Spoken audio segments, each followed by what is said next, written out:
Hello there, my pretty and colorful mercs, and welcome back to yet another episode of TF2 Talk with Gamerman H. This time around, I want to talk about something that has only recently become important, and something that I can actually talk about. TF2's official competitive matchmaking.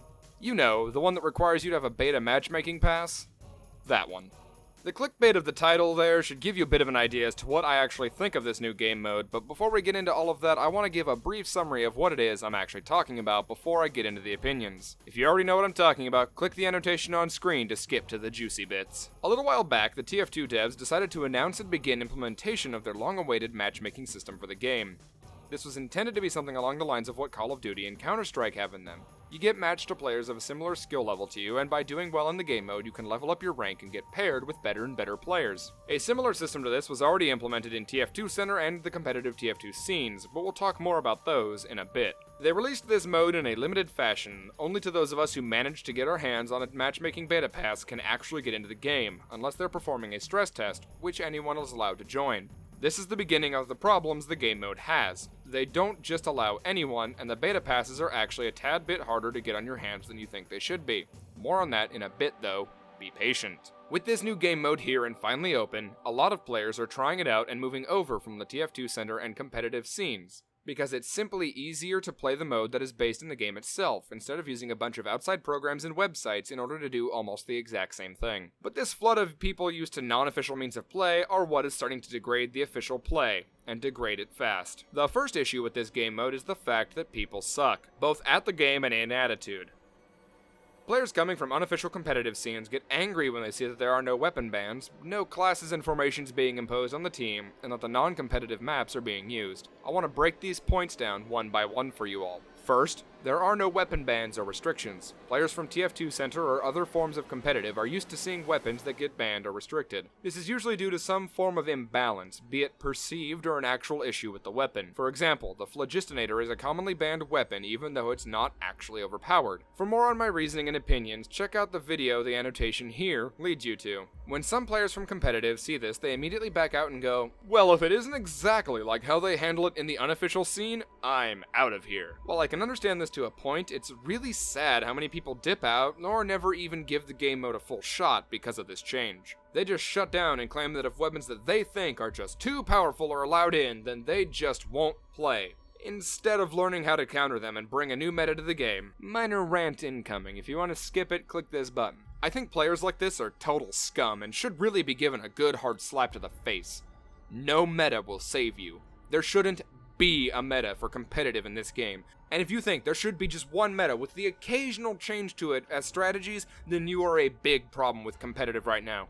This game is made and based on spontaneity and random play. Changing things up to try a new way to counter stuff is the bread and butter of Team Fortress 2, and by trying to restrict it, you are just limiting yourself and the people you play with. You are trying to boil this game that we all love and take away its uniqueness, take away what makes it special, and make it like just another Call of Duty or CSGO clone, and that is not what the game is, that is not what the game ever has been, and that is not what the game ever should be. And if that's what you want it to be, then you can fuck off to CSGO, because I don't want to see you here anymore. Moving on. Second, the meta of team layouts is ignored by the official game mode. You can have a team of 6 spies, and the game just doesn't give a shit. You can change classes at any point, and there is no penalty for that. Combine that with no weapon restrictions, and a game of official TF2 matchmaking can become an evolving situation of counters to counters that always leaves you wondering what the other team is capable of, what they have up their sleeve, and what they will do to keep you from getting what you want. This, as I said before, is what is so unique about TF2's matchmaking. In no other game can you suddenly change from a big tanking class that deals out huge amounts of DPS to a double jumping flanker or a person that can disguise as the enemy.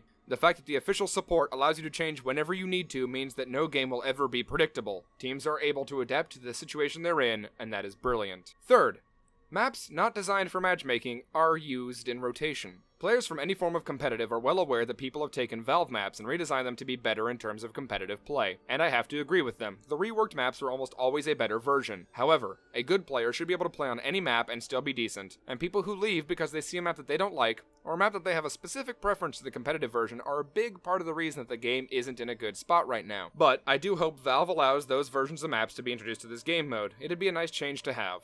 It is very common to see people dip out after a sentence or two of bitching because you're on the bad version of Gorge, or they don't like Viaduct without the competitive rework. It's annoying, and Valve could easily fix it if they wanted to. And the big issue with all of this is that when one of these major issues triggers a player, they just quit out before the game can even start. This means that everyone else in the game is unable to play without one team having a huge disadvantage, and that usually leads to the game falling apart. Hell, just trying to gather the footage for this episode alone had people leaving as soon as they saw what map we were playing on. You will see the text. A player abandoned the match and will be penalized. It is now safe to leave, but you may continue to play, more frequently than you will actually get to play. Waiting for a game isn't exactly a short thing to do, and when someone leaves, you have to go through that all over again. It's fucking annoying, and anyone who does it should be permanently banned from both official and unofficial play for unsportsmanlike behavior. At least, if they're repeat offenders. Maybe give them some sort of mark in the tab menu or something so that you can scorn them when they're in pubs. I don't know. Well, I don't think matchmaking is perfect at the moment and could use to have some changes made to it, like allowing a vote to replace members of your team that leave, or to automatically do that, so you don't have to completely re-queue to get a fair game would be wonderful. But the big issue is that the people playing the game either aren't going into matchmaking because of how rare an actual game is, or because they can't get over their big crybaby ways and want the game to be boiled down to another variant of gameplay we've seen in countless other shooters. Let TF2 be unique. Let it stay the wonderfully weird and random game it is, and see just how much fun a competitive scene with no restrictions could be. That's all I have to say on the bad side of matchmaking for now. There's a bit more that I could add, but this really was a focus on what I thought the biggest issue for the game mode was. Next week, I'll talk about the good of this game mode so we can balance out the scales of positivity on this show. This week's question for you all in the comments is, what is your experience in TF2 matchmaking? Have you got a pass? How many games have you actually played, and how frequently do people abandon on you? I can't wait to read your guys' responses. It's always a blast. Until then, thanks for watching and have a wonderful day. Hey look, it's time for that special message I mentioned at the start. So, I've been thinking about starting up a TF2 server for all of the people who watch this show to come on and enjoy themselves. There would be no annoying advertising plugins, no donations, just a fun place to enjoy the game. Of course, if I did this, a lot of my footage would come from playing on it, meaning that the videos could have a huge amount of people playing with me alongside the comments from the few of you that actually are fans. If you like this idea, just tell me down there in the comments. Depending on feedback, I'll do this now or later on when the channel grows some more. Either way, thanks for watching until the end.